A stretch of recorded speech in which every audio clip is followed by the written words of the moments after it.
Good afternoon from Kumon at Town Center. Here today to share a little math tips that we use in class sometimes, often with our EL students who are still wanting to know what makes 10. If I see a lot of finger counting, then we will usually pull out a tool. I also have cubes that I will use to do the same thing, but this is a handy tool. So I will often start and have them count all the way across on the top row. So 1, 2, 3, 4, 5. Let them know, look at after 5, it turns colors. Often we'll share too that 5 looks like, 2 buddies, a single one, and 2 buddies. So that's an odd number. 5 looks like there's a middle. 4 doesn't have a middle, right? 2 buddies. 6, 7, 8, 9, 10. So then they know that there's 10 on each line. And then we'll have them do beads on separate lines. So 1, 2, 3, 4, 5. Again, noticing it turns colors. So 6 is 5 and 1 more. 7 is 5 and 2 more. 8, 9, 10.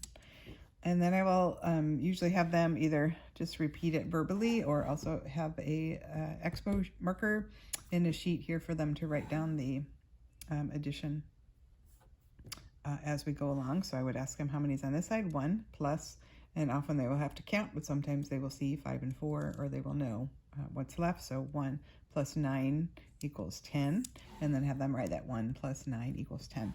2 plus 8 equals 10.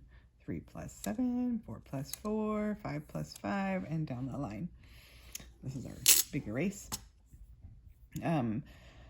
Also want to show them too, after 5 again, the colors change. So this would be 50, 60, which would be 10 and 10 more, 70, 80, 90, 100. So they'll know that there's 100 on there. Another way to use this tool is after what makes 10, I love them to memorize the doubles.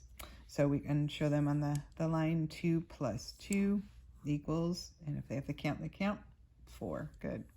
So 3 plus 3 all can be on the same line. 3 plus 3 equals 6, and we'll see 5 and 1 more. 4 plus 4,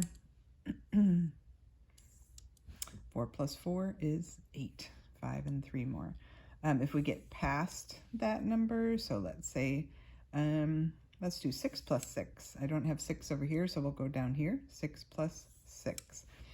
And then we can do a trade often, but I like them to see that 2 blues here is going to equal 10, and there's 2 more, so that's 12.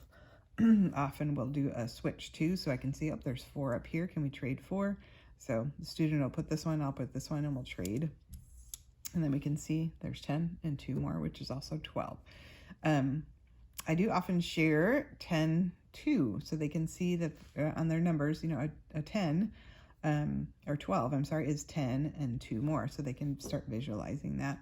A 10 and 3 more is what? And they will know that that means 13, but they can start to visualize the teens, which is often sometimes hard for the students.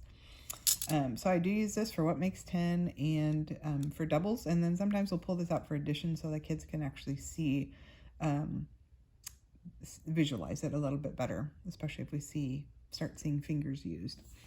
All right, another tool we use or can use for some of the older students is a skip counting to help for multiplication. So I may have them, if they're having trouble with a certain number, right? So we could tell them, hey, I want you to skip count 3 and just go ahead and circle the number. So they can count if they need to, or if they know them right away, they can go ahead and circle them. And they will start to see a pattern here, right? Which is really fun for them to see the patterns that the 3s make.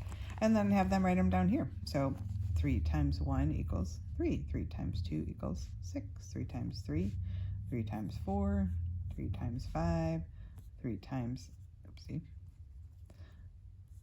6.